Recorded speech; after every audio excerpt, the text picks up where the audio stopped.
Assalamualaikum warahmatullahi wabarakatuh. Kembali lagi bersama saya Andri Pratama. Di video kali ini saya akan menjelaskan mengenai peralatan kerja bangku.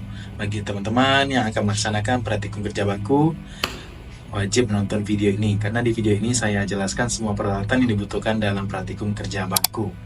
Simak terus video saya sampai akhir, jangan lupa di like, share, dan subscribe ya. Sebelum memulai praktikum, teman-teman harus paham apa itu kerja bangku.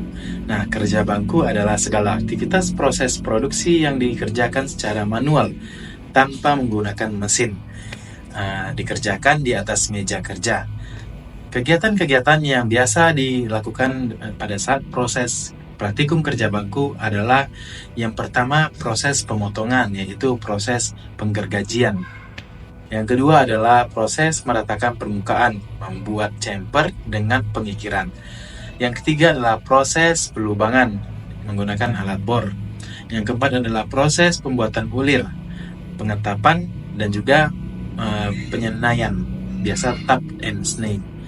Yang kelima adalah penandaan dengan penitik dan juga penggores. Dan yang terakhir adalah pengukuran.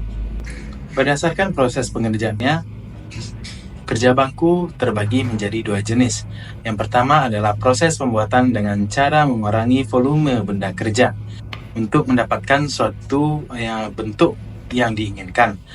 Dilakukan penyayatan sehingga volume benda kerja berkurang. Penyayatan tersebut dilakukan dengan cara yang pertama adalah pemotongan dengan gergaji tangan. Yang kedua pemotongan dengan kikir. Yang ketiga adalah penyayatan dengan tap and snake. Selanjutnya penyayatan dengan pahat tangan, dan juga yang terakhir adalah penyayatan dengan sekrat tangan.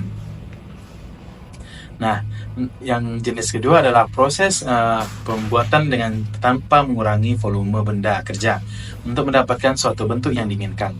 Dilakukan tanpa penyayatan sehingga volume benda kerja tidak berkurang.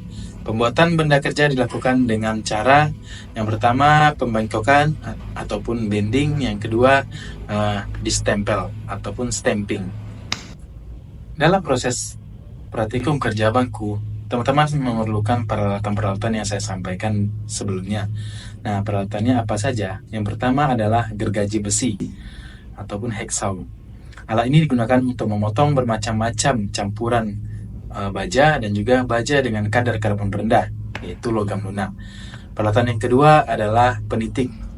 Ujungnya diruncingkan. Alat ini digunakan dengan hammer untuk membuat titik tanda pada sepotong baja sebelum menggunakan sebuah bor. Titik tanda tersebut mencegah bor agar tidak menyimpang dari posisi lubang yang diinginkan. Peralatan yang ketiga adalah penggores. Penggores adalah alat tangan yang digunakan dalam pengerjaan logam untuk menandai garis pada benda kerja, seperti kayu ataupun logam yang akan teman-teman potong. Proses menggunakan penggores hanya untuk menandai titik, untuk selanjutnya digunakan oleh mesin. Peralatan yang keempat adalah siku-siku. Siku-siku adalah sebuah alat ukur yang terdiri dari badan dan juga daun siku. Fungsinya membuat garis sudut, memeriksa kemiringan atau kesikuan bagian suatu benda, memeriksa keratan permukaan benda juga bisa dilakukan oleh siku-siku. Peralatan yang kelima adalah ragum. Ragum adalah alat yang digunakan untuk menjepit benda kerja. Nah, dengan memutar tangkai ataupun handle ragum, maka mulut ragum akan menjadi terbuka atau juga menutup. Bibir mulut ragum harus dijaga jangan sampai rusak akibat terpahat, terkikir, atau juga lain sebagainya. Cara memilih ragum yang sesuai dengan tinggi badan teman-teman. Yang pertama, teman-teman berdiri tegak di depan ragum. Yang kedua, tempelkan kepala tangan pada dagu. Dan juga yang ketiga adalah sikut harus berada di atas mulut ragum. Dan apabila lengan kita ayunkan, sikut jangan sampai menyentuh bibir mulut ragum. Peralatan yang keenam adalah mesin bor. Alat yang digunakan untuk mengebor atau membuat lubang pada benda kerja, seperti plat aluminium, besi, dan lain-lain. Untuk mengebor biasanya teman-teman gunakan alat bantu tangan untuk memberi tekanan pada bor. Pada saat mengebor, teman-teman diwajibkan menggunakan kacamata pelindung agar tidak terkena serpihan dari materialnya. Peralatan yang ketujuh adalah snei. Snei digunakan untuk membuat bulir dalam pada sepotong besi yang bulat. Peralatan yang kedelapan adalah tap. Tap digunakan untuk memotong bulir agar cocok pada baut pasangannya atau baut tanam. Bisa juga untuk membuat ulir luar. Alat yang ke-9 adalah handle sney.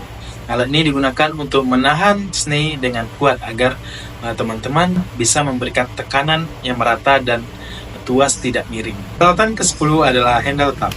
Alat ini digunakan untuk menahan tab dengan kuat untuk memungkinkan mekaniknya memberikan tekanan yang kuat dan merata pada sistem tuas, dan untuk memastikan bahwa sudut cutnya itu adalah 90 derajat dengan komponen tersebut.